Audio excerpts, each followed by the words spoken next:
about was what other people think.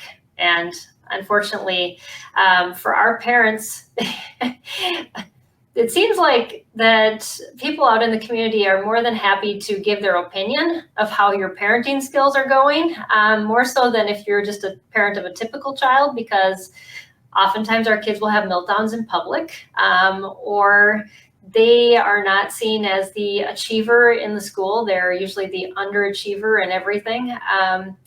And they have behavior issues. I know my child was asked to leave church many times.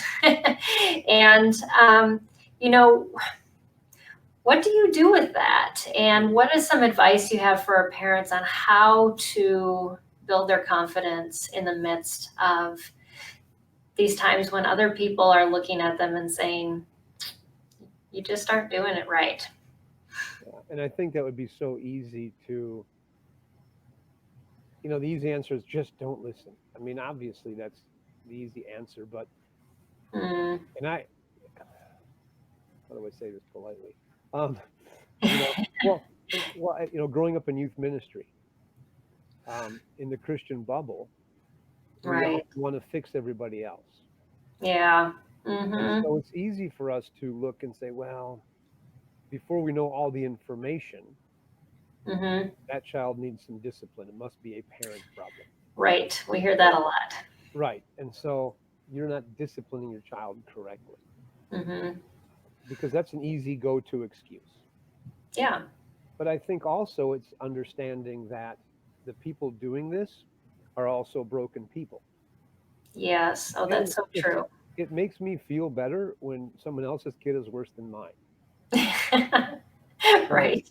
I must have it together and they must not. So I should give some advice because it makes me feel better. Mm. And so I think the first thing is to understand is that sometimes when people give you advice, as much as they want to think they're doing it out of caring for you, a lot of times they're doing it to make themselves feel better that they're not screwed up in their own mind. Yes. And if you can kind of remember that, Mm-hmm. it might help a little bit. Because we had a little bit of that problem with our son. I mean, he's not a special needs kid. But every once in a while, he was a little rambunctious. Right. But but we've heard it from a lot of parents. Oh, you should do more to make sure he behaves.